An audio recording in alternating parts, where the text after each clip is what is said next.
કોઈ લહેરમાં માનવા એ તૈયાર નથી. મોદી લહેર તો મોદી લહેર, કે ભાઈ અમારા ગોપાલભાઈ અમે ગોપાલભાઈ લહેર છે, તો નહીં, એ લહેરમાં કોઈ માનવા તૈયાર નથી. એક ખેડૂતને ઓછામાં ઓછી 20 લાખની નુકસાની હરેક ખેડૂતે કહી છે. આ મોદી લહેર, આને તમે મોદી લહેર કહેતા હોય તો એવી મોદી લહેરમાં આ ખેડૂતના દીકરા માનવા તૈયાર નથી. કારણ કે લોકો હવે જાગૃત થઈ ગયા છે. કોઈ આવે જાય નથી, મતલબ નથી. જે પણ માણસ તાકાતવાર હોય છે એને જનતા મત દેશે. જેણે પક્ષ પલટો કર્યો અને વિસાવદરવાળી જનતાએ બહુ હોશિયાર છે, કોઈ બીજી ચાન્સ આપ્યો નથી અને આપશે પણ નહીં. લોકશાહી છે જનતાના હાથમાં છે. જનતા ધારે એને નેતા બને કે જનતા ધારે એને હેઠળ ઉતારી દે. જે આજુબાજુના ગામડાના રજવાડા હતા ને ત્યારે બિલખા સ્ટેટ હતો. બસ સમય જતા શું થયું કે બિલખા અત્યારે વિકાસના નામે ઝીરો થઈ ગયું અને બિલખાનો વેપાર પાછો ધમધમતો થાય. એના માટે જે કરવું પડશે તે અમે કરશું. મારા અંદાજે લગભગ 3.5 કરોડની ડોક્ટર ગ્રાન્ટ બિલખાને ગોપાલભાઈ હિસાબે મળી છે. પણ આમ આદમી પાર્ટી એટલે આમ જનતાની પાર્ટી છે. તો 18 થી 20 સીટો અમારી આમ આદમી પાર્ટીની અવશ્ય જુનાગઢ જિલ્લા પંચાયતમાં બનશે. તો 10 વીઘા ખેડૂતને ઓછામાં ઓછી 20 લાખની નુકસાની એક ખેડૂતને ઓછામાં ઓછી 20 લાખની નુકસાની હરેક ખેડૂતે કહી છે. હાલ આખા ગુજરાતમાં ગોપાલભાઈનો તેમજ આમ આદમી પાર્ટીનો વ્યાપ બહુ મોટો વધી ગયો છે. કારણ કે ભાજપથી અત્યારે જનતા ત્રસ્ત થઈ ગઈ છે. ડરે છે લોકો, કાંઈ પણ કરશો તો વિસાવદરવાળી થશે. નમસ્કાર, અમારી આ વિશેષ રજૂઆતમાં આપનું સ્વાગત છે. હું છું પ્રતીક. સ્થાનિક સ્વરાજની ચૂંટણીનું કાઉન્ટડાઉન શરૂ થઈ ગયું છે. બીજેપી, કોંગ્રેસ, આમ આદમી પાર્ટીના ચૂંટણીનો માહોલ બની રહ્યો છે. કાર્યકર્તાઓ, નેતાઓમાં ઉત્સાહ પણ જોવા મળી રહ્યો છે. જે અંતર્ગત હાલ અત્યારે વાતચીત કરવા માટે આપણી હારે છે બિલખા જિલ્લા પંચાયત સીટ આમ આદમી પાર્ટીના ઉમેદવાર દયાબેન સાવલિયા જેઓ છે તેમના પતિ અને જેઓ પ્રભાતપુરના સરપંચ પણ છે રાકેશભાઈ સાવલિયા. તેમની હારે વાત કરીશું આગામી ચૂંટણીને લઈને. રાકેશભાઈ, સ્વાગત છે સ્ટુડિયોમાં આપનું. નમસ્કાર. રાકેશભાઈ, સરપંચ તરીકે સેવા અને ફરજ આપ બંને કરી જ રહ્યા છો, પરંતુ શું હવે જિલ્લા પંચાયતની બેઠક પરથી આપના પત્ની ઉમેદવાર બન્યા છે, લોકસેવા કરવી જ છે? લોકસેવા 100% લોકસેવા કરવી છે. લોકસેવાના માધ્યમમાં તો હું છું જ, પણ હજી વધારે જનતાની સેવા કરી હતી, મોટા વ્યાપમાં સેવા કરી હતી. એવા પ્રયત્નો સાથે હું આ જિલ્લા પંચાયત લડવા માટે માંગુ છું. બિલકુલ, વધુ સેવા થાય એ માટે જિલ્લા પંચાયતની ચૂંટણી આપ લડવા ઈચ્છો છો એવું આપનું કહેવું છે. શા માટે પ્રજા તમને ચૂંટે? એવા કયા મુદ્દા હશે? તમે પણ જાણો છો હાલ બીજેપી છે જે બેઠક પરથી તમે ચૂંટણી લડશો, અને ભાજપનું ન માત્ર જુનાગઢ જિલ્લો હોય, સૌરાષ્ટ્ર હોય કે ગુજરાત હોય, ભાજપ હંમેશા ગુજરાતમાં ડોમિનેટ કરતું રહ્યું છે, તમને પણ ખબર છે. તો શા માટે આપને એક ઉમેદવાર તરીકે શા માટે આમ આદમી પાર્ટીને બિલખાની પ્રજા તક આપે? એમાં પ્રતિકભાઈ એવું છે, ભાજપનું શાસન છેલ્લા આપણે જોઈશે 30 વર્ષ થયા છે. અને અમે બિલખા જિલ્લા પંચાયતની જ માત્ર વાત કરું તો ત્યારે બિલખા જિલ્લા પંચાયતમાં ગઈ વખતે જિલ્લા પંચાયતના ઉમેદવાર જે બિનહરીફ થઈ ગયા હતા, કોંગ્રેસમાંથી તે હતા અને ભાજપમાં આવી અને બિનહરીફ થઈ ગયા હતા, ત્યારે અમારી પાર્ટીનો વ્યાપ નાનો હતો. છતાં અમને જેટલા પણ ઉમેદવાર આમ આદમી પાર્ટીને મળ્યા હતા તે ઉમેદવાર અમે તાલુકાની બેઠકમાં, જિલ્લા પંચાયતની નીચે આવતી તાલુકાની 5 બેઠકમાં અમે લડાવ્યા હતા. એમાંથી તાલુકાની આવતી 5 બેઠકમાંથી એક ઉમેદવાર નહોતા અને 4 ઉમેદવાર હતા. એમાંથી બંધાણા સીટમાં આમ આદમી પાર્ટીના ઉમેદવાર અમારા વિજય થયા હતા. ત્યાર પછી બિલખા 2માં અમારા ઉમેદવાર આમ આદમી પાર્ટીના પણ વિજય થયા હતા. અને સોરવાડી સીટમાં જે મારી પોતાની સીટ છે તાલુકા પંચાયતની, એમાં થોડા માર્જિનથી અમે હારી ગયા હતા. પણ બિલખા જિલ્લા પંચાયતમાં ગત વિધાનસભાની ચૂંટણી ગઈ, સ્થાનિક જે પેટા ચૂંટણી ગઈ, તેમાં અત્યારે હાલ આખા ગુજરાતમાં ગોપાલભાઈનો તેમજ આમ આદમી પાર્ટીનો વ્યાપ બહુ મોટો વધી ગયો છે. અને જનતામાં એક એવું નક્કી કરી લીધું છે, મન મનાવી લીધું જનતાએ કે પરિવર્તન થાય અને કંઈક નવું રાહ મળે એવી દિશામાં જનતા પણ આગળ વધી રહી છે અને અમે ઉમેદવાર તરીકે પણ અમે પણ આગળ વધી રહ્યા છીએ. બિલકુલ, ગોપાલભાઈનું એક લોક ચાહના વધી છે, સમગ્ર ગુજરાતમાં છે, એમાં કોઈ શંકાને સ્થાન નથી. પણ એ હારે આપણે એ પણ જોયું પાછલા દિવસોમાં રાજુ કરપડા, ગોપાલભાઈ જેવી જ લોક ચાહના હતી, લોકો સ્વીકારતા હતા. તમને પણ ખબર છે, તે પણ એક કદાવર નેતા તરીકે આપ પાર્ટીના ઉભરી રહ્યા હતા. પાછલા સમયમાં આપ પાર્ટી હારે એને છેડો ફાડ્યો. આ વાતની કેટલી અસર આ ચૂંટણીમાં અસર કરશે? આ રાજુભાઈ કરપડાવાળી વાત જે છે તે અમારી પાર્ટીમાં હતા, બહુ સારા નેતા હતા, તાકાતવાળા નેતા હતા, અને ખેડૂત નેતા તરીકે આખા ગુજરાતમાં જ્યારે આમ આદમી પાર્ટીમાં જોડ થયા ત્યાર પછી એને ખેડૂત નેતા તરીકેનું બિરુદ જો આમ આદમી પાર્ટી આપ્યું અને આખા ગુજરાતમાં પસરી ગયા હતા. પણ એને જે સમયે જે થયું તે એ સૌ ગુજરાતની લગભગ જનતા હોશિયાર છે ને જાણે છે. અને અત્યારે હાલમાં રાજુભાઈ કરપડા કદાચ પાર્ટીને મૂકી અને બીજી અન્ય પાર્ટીમાં જોડાણા છે તો એની અસર મને નથી લાગતું કે આ ચૂંટણીમાં 1% પડે. કારણ કે લોકો હવે જાગૃત થઈ ગયા છે. કોઈ આવે જાય નથી, મતલબ નથી. જે પણ માણસ તાકાતવાળો હોય છે એને જનતા મત દેશે. કારણ કે ભાજપથી અત્યારે જનતા ત્રસ્ત થઈ ગઈ છે, ડરે છે લોકો. જનતા આખી ડરે છે. બહાર નીકળતા સજ્જન માણસો, સારા માણસો, જનતા બહાર નથી નીકળતી. અંડર કરંટ બહુ સારો છે. માટે અમને વિશ્વાસ છે કે આમ આદમી પાર્ટીને હાલ પેલા એક ચાન્સ દે. પણ રાજુ કરપડાની જ આપણે વાતને થોડીક આગળ લઈ જઈએ. માનો છો કે એને સંખ્યા કરવામાં સફળ રહ્યા હતા જ્યારે આપણા જ વિસ્તારમાં તેઓએ સભા કરી? વિસાવદરમાં આમ તો તમે ગમે એ પ્રશ્ન, આપણે માનો જુનાગઢનો કઈ પ્રશ્ન હોય, આપણે જુનાગઢનો અમારી વિધાનસભાની વાત કરું, વિધાનસભાનો અમારો પાણીનો પ્રશ્ન હોય કે અન્ય રોડ રસ્તાનો પ્રશ્ન હોય તો પ્રશ્નને અમે લઈ જતા જુનાગઢથી આગળ ગાંધીનગર લઈ જતા હોય છે. તો આજ રાજુભાઈ એવું કર્યું, ત્યાંથી રેલી ચાલુ કરીને વિસાવદરમાં લઈ ગયા. એટલે વિસાવદરનું મને એવું લાગે વિસાવદર સીટ આમ હાઇલાઇટ થઈ ગઈ. અને રાજુભાઈ જ્યારે વિસાવદરમાં લઈને આવ્યા ત્યારે એની સાથે 50 ટ્રેક્ટર અને 150 ગાડીના કાફલા સાથે વિસાવદરમાં જ્યારે પ્રવેશ કર્યો અને મોટી સભા કરી, પણ એમાં જનતા જે હતી એ વિસાવદરની પ્રોપર હતી જ નહીં. જે માનો કે 150 ફોર વ્હીલ હોય તો 150 ફોર વ્હીલમાં એને ગુણ્યા 4 કરી નાખો, અને 50 ટ્રેક્ટર હતા એને ગુણ્યા ખાલી રાજા માણસો નહીં, 50 ટ્રેક્ટર ગુણ્યા 4 કરી નાખો. એટલી સંખ્યા જેટલી ડૂમમાં હતી એટલી સંખ્યા પૂરી થઈ. એટલે વિસાવદરની જનતા બહુ હતી નહીં, અને વિસાવદરની જનતાને એમાં ઇન્ટરેસ્ટ પણ ન હોય. વિસાવદરનું આપણે આગળ પણ જોયું છે, કેટલાય નેતા આવી પક્ષપલટો કરીને વહી ગયા. જેણે પક્ષપલટો કર્યો અને વિસાવદરની જનતાએ બહુ હોશિયાર છે, કોઈ બીજી ચાન્સ આપ્યો નથી અને આપશે પણ નહીં. વિસાવદરની જનતા પાસેથી આખી ગુજરાતની જનતા અત્યારે શીખે છે કે ખરેખર લોકશાહી છે જનતાના હાથમાં છે. જનતા ધારે એને નેતા બનાવે કે જનતા ધારે એને હેઠળ ઉતારી દે. આ વિસાવદરની જનતા આખા ગુજરાત માટે કર્યું છે ને આખા ગુજરાતમાં એક જ વાત આલે કે કાંઈ પણ કરશો તો વિસાવદરવાળી થશે. આ એક સૂત્ર બહાર પડી ગયું છે.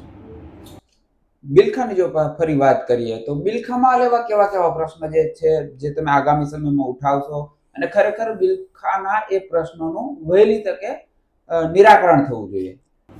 બિલખા એક બહુ પવિત્ર ભૂમિ છે, જ્યાં શેઠ સંગારસા સંગાવતી અને શેલૈયાનો જ્યાં જન્મ થયો હતો, જ્યાં ભગવાનને પણ બિલખાની ધરતી ઉપર આવવું પડ્યું. આ ધરતી બહુ પવિત્ર અને બહુ તાકાતવાળી ધરતી છે. જ્યારે બિલખાની વાત કરીએ તો વર્ષો પહેલા અમારા બિલખાની અંદર ઝાઝા ગામની ખરીદી હતી અને લોખંડનો વેપાર હતો, લાતીનો વેપાર એટલે લાકડાનો વેપાર હતો, અને સૌથી બેસ્ટ એટલે હોનાનો વેપાર હતો. જે આજે હું થયું સમય એવો આવતા અને બિલખા પહેલા તો સ્ટેટ હતું. જે આજુબાજુના ગામડાના રજવાડા હતા ને ત્યારે બિલખા સ્ટેટ હતું. ત્યાંના રાજા બહુ મહાન હતા, ત્યાંની જનતા બહુ મહાન હતી, વેપારી બહુ મહાન હતા. માટે બિલખાની તમામ ગામને, આજુબાજુના તમામ ગામને બિલખા ઉપર એવો ભરોસો હતો કે ત્યાંથી કાંઈ પણ ખરીદી કરો એટલે કઈ છેતરાય નહીં, કારણ કે સ્ટેટની હેઠળ ગામ આવતું અને બિલખા બહુ પવિત્ર હતું. પણ સમય જતા શું થયું કે બિલખા અત્યારે વિકાસના નામે ઝીરો થઈ ગયું. અત્યારે બિલખા આમ તો જોવો તો તાલુકા લેવલનું ગામ છે. બિલખા નાનું ગામ નથી, તાલુકા લેવલનું ગામ છે. તો બિલખાની અંદર કોઈ સારો ફરવાલાયક ગાર્ડન નથી. તો આવા ગાર્ડન બને, સારી લાઇબ્રેરી બને, સારું દવાખાનું બને અને બિલખાનો વેપાર પાછો ધમધમતો થાય, એના માટે જે કરવું પડશે તે અમે કરશું. બિલખાની પાવન ભૂમિની તમે વાત કરી, બિલખાના વેપારની તમે વાત કરી, બિલખાની અન્ય ઘણી ખરી બાબતનો તમે હાલ ઉલ્લેખ કર્યો. છેલ્લા 5 વર્ષની જો વાત કરીએ તો જે બીજેપી નું શાસન હતું આ બેઠક પર, લાગે છે કે એ લોકોએ પ્રયાસ કર્યા, આમાં કોઈ સારા કામ કર્યા, વિકાસના કામ થયા હોય? તમારું શું માનવું છે?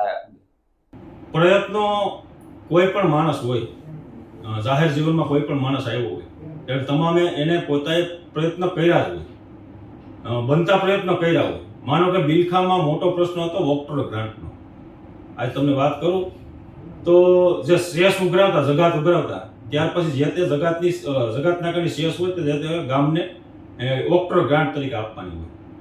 તો બિલખામાં ઘણા સમય થયા ઓક્ટ્રો ગ્રાન્ટ મળેલ નહોતી, જેની રજૂઆત ત્યાંના સ્થાનિક આગેવાનોએ, એના શાસનકર્તાઓએ ઘણીવાર રાજ્ય સરકાર લગી પુગાડી હતી, પણ એનો કોઈ નિવારો આવ્યો નહોતો. માટે બિલખાની જનતાએ જ્યારે ગોપાલભાઈ વિસાવદરના ધારાસભ્ય થયા અને જ્યારે બિલખાની અંદર ગયા ત્યારે બિલખાના જનતાએ લખી અને ગોપાલભાઈને રજૂઆત કરી કે અમારા ગામનો મોટામાં મોટો પ્રશ્ન હોય તો ઓક્ટ્રો ગ્રાન્ટનો છે. તો એ રજૂઆતને લઈ અને ગોપાલભાઈ વિધાનસભામાં અને જ્યાં એને સૂચન કરવું પડતું હોય સચિવોમાં જ્યાં કાંઈ પ્રક્રિયા કરવી પડતી પ્રક્રિયા પૂરી કરી અને આજે એ બિલખાની અંદર ઓક્ટ્રો ગ્રાન્ટ અપાવી. મારા અંદાજે લગભગ 3.5 કરોડની ઓક્ટ્રો ગ્રાન્ટ બિલખાને ગોપાલભાઈના હિસાબે મળી છે. કેવો માણસ રજૂઆત કરે છે, ક્યાં રજૂઆત કરે છે, કેવી રજૂઆત છે, એની ઉપર આખું ડિપેન્ડ કરતી હોય છે. ઓકે, એમએલએ તરીકે ગોપાલભાઈ રજૂઆત કરી, ધેટ ઇઝ ઓકે. મારો સવાલ એ છે સાવલિયાભાઈ, જે હાલ બિલખા સીટ પર બીજેપીના જે મેમ્બર છે જેઓ ચૂંટાયા હતા એના જે છેલ્લા 5 વર્ષના કામકાજને જોઈએ તો એનાથી તમે કેટલા સંતુષ્ટ? તેઓ દ્વારા કેવા કામ કરાયા? બિલખામાં જે ઉમેદવાર ચૂંટાયા હતા તો ચૂંટાયા નહોતા, બિનહરીફ થયા હતા. એની કામ કરવાની પદ્ધતિ અને મારી કામ કરવાની પદ્ધતિ બે અલગ છે. હું એની કોઈ ટીકા ટિપ્પણીમાં નહીં પડું, કારણ કે રાજકીય બાબતે જે હોય તે મારે આમ તો એની સંબંધ પણ હોઈ શકે. રાજકીય બાબતમાં એનો પક્ષ અલગ છે, મારો પક્ષ અલગ છે. એના પક્ષની વિચારધારા, એના પક્ષનો કંટ્રોલ, એ બધું અલગ છે. મારા પક્ષની વિચારધારા, મારા પક્ષનો કંટ્રોલની વાત કરું તો માનો કે અમારી આમ આદમી પાર્ટીની જિલ્લા પંચાયત જુનાગઢ જિલ્લા પંચાયત બનશે કે અથવા હું સભ્ય તરીકે ચૂંટાય તો અમારી પાર્ટીને એવો કોઈ કંટ્રોલ નહીં લે કે ભાઈ જિલ્લા પંચાયતના સભ્યને સંગઠન કે એમ ગ્રાન્ટ નાખવાની થાય. હું મારી રીતે નક્કી કરીશ કે આ ગામમાં આ કામને ખરેખર પ્રાથમિકતા દેવી પડશે, કરવા લાયક છે એ કામને પહેલી પ્રાયોરિટી આપી અને એ ગામમાં ગ્રાન્ટ હું પોતે ફાળવી શકીશ. જ્યારે ભાજપમાંથી કોઈ પણ સદસ્ય છૂટાય કે કોઈ પણ માણસ છૂટાય તો એ એવી રીતે નક્કી નહીં કરે કે ભાઈ મારે પ્રભાતપુરમાં ગ્રાન્ટ નાખીશું, હું મારી રીતે નિર્ણય લઈને પ્રભાતપુરમાં ગ્રાન્ટ નાખ્યો એને, કારણ કે સંગઠનને પૂછવું પડે, સંગઠન કે તો જ ગ્રાન્ટ નાખી હોય, ન કે એ નાખી શકતા નથી, કારણ કે એના હાથમાં ભાજપના હાથમાં કંટ્રોલ છે, સંગઠનના હાથમાં કંટ્રોલ છે. બિલકુલ. તમે વિચારધારાની હાલમાં વાત કરી, વિચારધારાની વાત કરીએ તો પક્ષ હારે વિચારધારા હોય, કોઈ પણ પક્ષ હોય. તમે આમ આદમી પાર્ટીમાંથી તમારા પત્ની બિલખા સીટ પર લડશે. આમ આદમી પાર્ટીમાં તમે ક્યારથી જોડાયા છો, ક્યારથી તેઓ હારે છો, અને આપ પાર્ટીની કઈ એવી બાબત છે જે તમને બીજા પક્ષ કરતા પ્રેરે છે? હું આમ તો છેલ્લા ઘણા વર્ષથી આમ આદમી પાર્ટી સાથે જોડાયેલો છું. ગત તાલુકા જિલ્લાની ચૂંટણી હતી 2019થી હું આમ આદમી પાર્ટી સાથે નિષ્ઠાથી જોડાયેલો છું. ગઈ તાલુકા પંચાયતની ચૂંટણી અમારી સોરવાડી સીટ પણ અમારા ગામના ઉમેદવાર મારા મિત્ર હરિભાઈ ધડુકના ધર્મપત્નીને અમે સોરવાડી સીટમાં લડાવ્યા હતા. ત્યારથી અમે આમ આદમી પાર્ટીમાં જોઈટિંગ છીએ. અને શેના માટે છીએ તો આમ આદમી પાર્ટીને એક વિચારધારા છે, શિક્ષણ, સારું શિક્ષણ હોવું જોઈએ, આરોગ્ય, આ બધી વ્યવસ્થા માટે આમ આદમી પાર્ટીના મુખ્ય સૂત્ર છે. ધર્મની રાજનીતિ ન હોવી જોઈએ, ધર્મની રાજનીતિ કરવા માટે આમ આદમી પાર્ટીની વિચારધારા નથી, કામની વિચારધારા છે, એના માટે અમે આમ આદમી પાર્ટીમાં જોડાયા છે. અચ્છા, લોકોના કામ કરવા છે એવું તમે કહો છો. ઓવરઓલ જો વાત કરીએ જુનાગઢ જિલ્લા પંચાયતની ચૂંટણીની તો શું લાગે છે, માહોલ કેવો છે અને આપ પાર્ટી કેટલી સીટ પર આમ પોતાનો ચોક્કસ વિજય મેળવશે જેવું અત્યારથી તમને અનુમાન છે? હું આમ આદમી પાર્ટીમાં શું એટલે કહું એવું નહીં, પણ આમ આદમી પાર્ટી એટલે આમ જનતાની પાર્ટી છે. આમ જનતાએ ભલે, હું કોઈ નેતા, મોટો નેતા નથી, કોઈ ધારાસભ્યનો દીકરો છું, મિનિસ્ટરનો દીકરો છું, મને જિલ્લા પંચાયતની ટિકિટ આપી એવું કઈ નથી. આમ જનતામાંથી મને નક્કી કર્યો કે આ ભાઈ નેતાને લાયક છે, આને જિલ્લા પંચાયત ટિકિટ આપી. આમ જનતાએ મને ઊભો કર્યો, આમ જનતાએ મને મોટો કર્યો. મને એવું લાગે છે જુનાગઢની 30 સીટો છે, 30માંથી વધુ તો હું ન કહી શકું કે 30 એવું બધી ખોટી વાતો ન કહી કે 18 થી 20 સીટો અમારી આમ આદમી પાર્ટીની અવશ્ય ને અવશ્ય જુનાગઢ જિલ્લા પંચાયતમાં બનશે.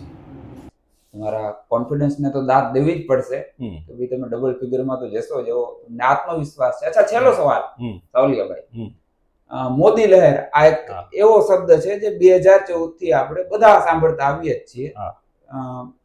શું લાગે છે તમને, રાજકારણમાં છો, સરપંચ તરીકે પણ હાલ તમે પોતાની ફરજ બજાવો છો. હમ. ખરેખર દેશમાં હજુ મોદી લહેર છે. અને બીજી વાત એ કે આપણે આ પૂર્વે જોયું છે હમ. સ્થાનિક લેવલની ચૂંટણી હોય તેમાં પણ બીજેપીને મોદીના નામ પરથી કહો કે પછી જે એક પીએમ મોદીની વર્ક ઓફ સ્ટાઇલ છે તેના કારણે ફાયદો થતો હોય છે.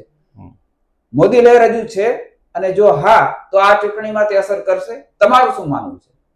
પ્રતિકભાઈ, અત્યારની જે જનતા છે ને એ કોઈ લહેરમાં માનતી નથી. જનતા બહુ હોશિયાર છે. એમાં ખાસ કરીને તો આપણા વિસ્તારની જનતા છે એ તો બહુ એટલે બહુ હોશિયાર છે. કોઈ લહેરમાં માનવા એ તૈયાર નથી. મોદી લહેર કે તો મોદી લહેર, કે ભાઈ અમારા ગોપાલભાઈ અમે ભાઈ ગોપાલભાઈ લહેર છે તો નહીં, એ લહેરમાં કોઈ માનવા તૈયાર નથી. જનતાના મુદ્દા તો મોદી લહેર હોય તો મોદી તો આજ ગુજરાતમાં છેલ્લા 30 વર્ષથી શાસન છે. અને ગુજરાતના જેણે વાતો કરી હતી, જે વસન આપ્યા હતા, એ પણ ગુજરાતની જનતા જાણે છે.